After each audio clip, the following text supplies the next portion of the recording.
Fantastic. I mean, you mentioned your father. I'm going to just go there. Yes. How proud is he that you're playing for Nigeria? I think this means the world to him because I think I said it before on some interviews with you. Yes. Whenever he got back home from Nigeria, he brought some jerseys from Okoye, from Kanu, from even Finidi George, and all of these names, you know. So yeah, I think there's a reason behind that, and maybe he tried to make me and my brother already put in our heads to dream about playing for Nigeria one day with wearing their jerseys back then. And that has come to reality. Yes, thank Amazing. God. And I'm humbled and very honored and grateful to be part of the Super Eagles again. In 2022, in Cameroon, against Tunisia, in Garoua, you kept your more or less last official game for the Super Eagles till date. That game didn't go well, and a lot has happened since that day. Let's start with the goal. A lot of Nigerians believe you were at fault, that you should have saved that goal. First thing first, how would you analyze that goal? Do you agree that if you had another opportunity, you would have saved it? Yes, 100%. Not just when I look back, even in the moment, I knew, Maduka, you have to do better in this moment. Okay. You know, and it pains me today, to be honest. You know, and I think this is the first time that I really talk about it. It was you can see it as a mistake, because one thing is for sure, I have to keep the ball in which way ever, but I have to keep the ball out of the goal. And we talked about Inter Milan. If I want to play at Inter Milan one day, then I have to do better in such situations. And this is what I did for the last couple of years. I improved, I trained hard, and I don't want things like this to happen. Of course, mistakes happen. We look back 1 week where you see Manuel Neuer, one of the best, is making mistakes. You know, it's part of the game. And it was hard for me as a young boy to go through after what happened, you know. And I'm not just talking about what I heard and read on social media. It's more about the feeling of letting your teammates down, letting your family down, letting your country down, you know. What the people write on social media is Omar, I'm at the stage right now, I'm not even reading all this nonsense no more, you know. So people still talk about Cristiano Ronaldo. They have bad things to say about Cristiano Ronaldo. Can you imagine? What do you want to say bad about this man, you know? So I just want to say that people will always say something bad, you know?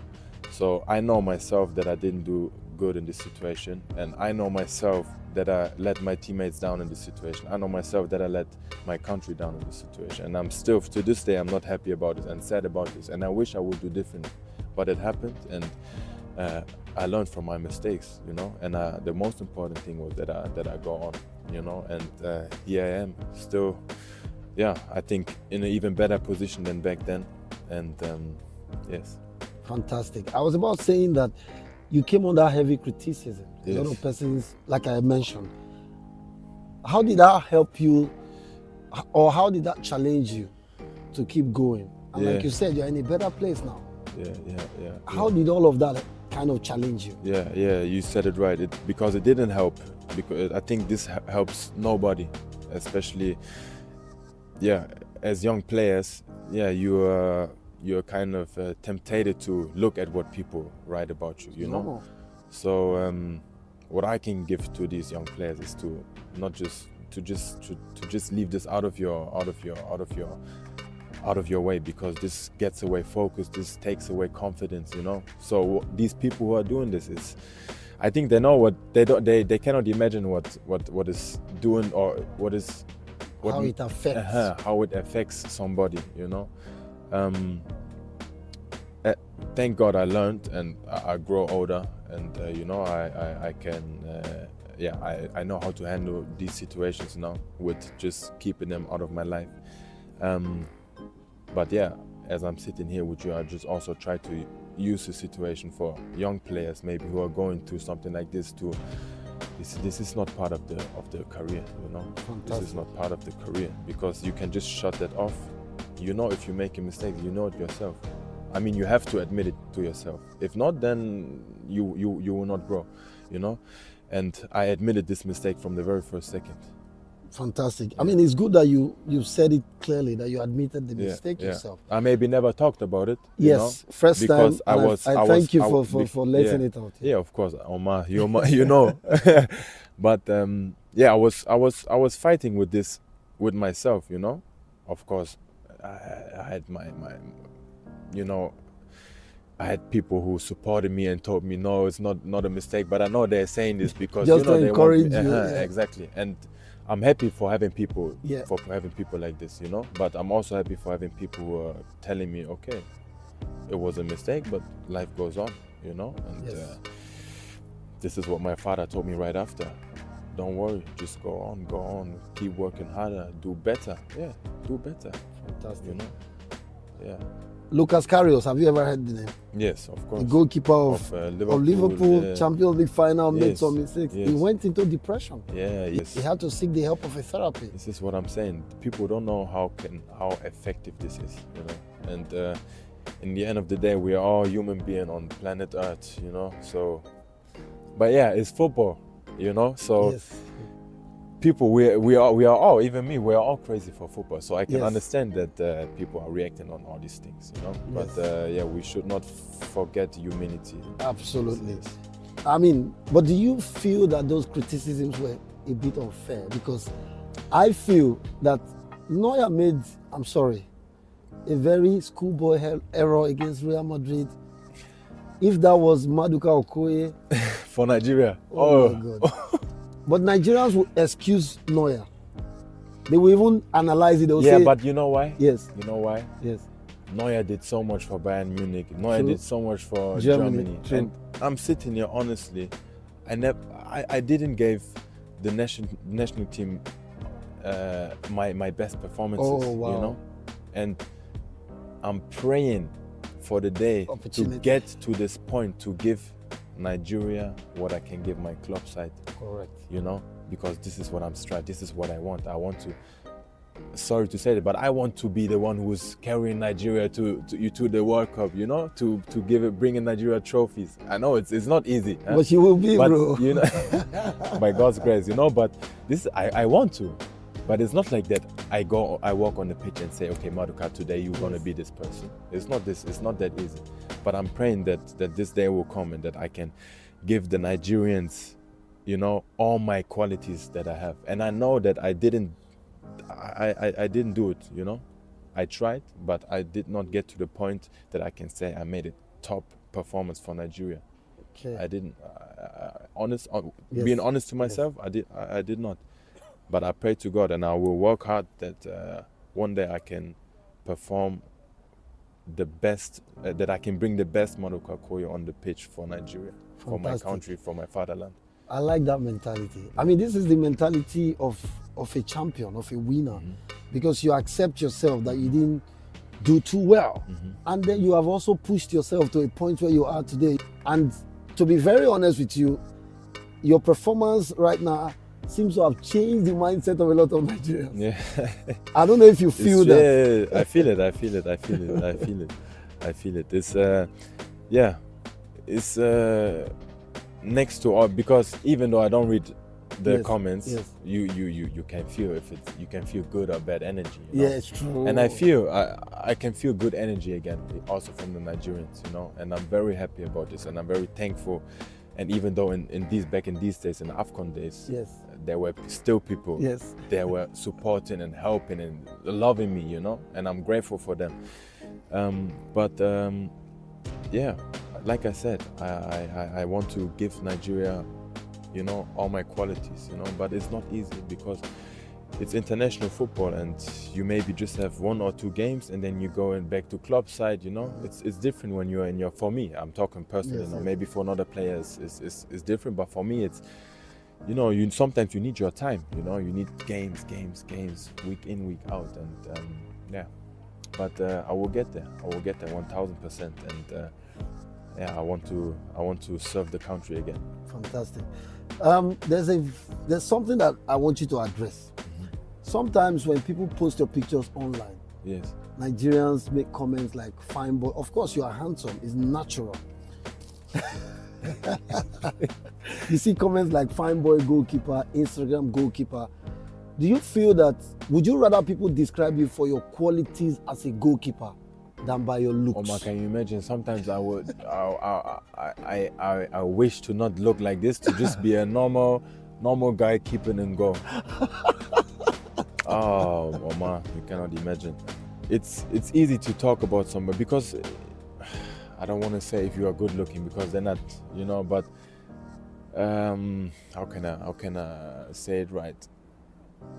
Okay, let me say it like this. Okay, I give people a lot of things to talk about, you know, especially off the pitch because I look the way I look, you know. I mean, they make it bigger how I look than I do, because I'm not posting and flexing on my Instagram. You see one picture of myself on Instagram with where I wear normal clothes. The rest is football. You know, I'm not flexing. They are the ones talking about fine boy. You should be a model. Do this, do that. I'm not. No, I'm there for my passion for football.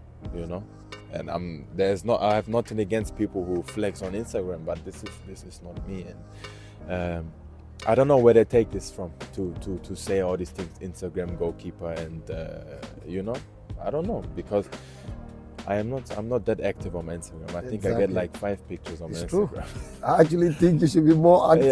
Yeah, I should. Maybe I will, but for now I'm focusing on getting things right and preparing for upcoming season. What's going to be very important for myself. Now, people imagine that because you were born in Europe, that you had a rosy life. I've been to where you grew up. Yes. Okay, because it's in Germany, so it's better than the ghetto in Nigeria. Of course. But it wasn't all that rosy. Of course. Tell Nigerians. Of course, yeah. Like you said, you cannot compare to poverty in Nigeria. Yes. And there's no there where I can remember where I didn't have food on my table. Exactly. So that's the difference. So let me make a big gap in between something here, you know. But still, I think also the way I grew up made me the person I am today. You know, I'm humbled, you know, and I know where I come from, you know, and I'm proud of where I'm coming from, you know, and yes, it's very special. I have a friend here sitting behind. He knows exactly what we've been through, and I mentioned it a lot. Without my father, I wouldn't be here, you know. So I'm grateful and thankful for all he did, and I'm doing all this thing here for him, you know. So yes. Growing up as a minority in a country like Germany, whether you like it or not, there's still racism in this country. Yes. I feel it every day. Yeah. How was your experience? To be honest, I never experienced racism myself as a young kid, because the area I grew up was full of Moroccan people, full of Nigerian people, full of Ghanaian people. Wow. So there were less German kids in my class than my majority was North African, Moroccan, Algerian, us Nigerians or Ghanaian, you know. So that's why it's multicultural. It's called Little Morocco where I'm from. Wow, so Little Morocco. It's I'm grateful, and I'm very, very proud to represent my area, to represent Düsseldorf and especially Oberberg. Yes, where I'm from. Fantastic. Yeah. Finally, let's talk about Nigeria's World Cup qualifying race. 2 games, not very decent results. Everyone is angry. How do you guys want to salvage this situation? Yeah, by winning games, winning the upcoming games. I think it's not looking good right now, I know, but I'm sure that we're gonna turn this around 1000%. There are many ways to win, and I think we will find a way to win and get back to winning ways and get back to being Nigeria. You know, I mean, the boys showed it in AFCON, and it was unbelievable. You know, supporting from here, it was one side of my heart was sad to not be part of it, you know, but I was, I think top 10 supporters. I was very happy, and it was great to see Nigeria, like Nigeria, going there to AFCON and getting into the final, and seeing the spirit. And so I think we will get there, and we can turn it around 1,000%, 100%, and we go to Las Vegas, we go to the World Cup. Fantastic. Yes. That's very assuring.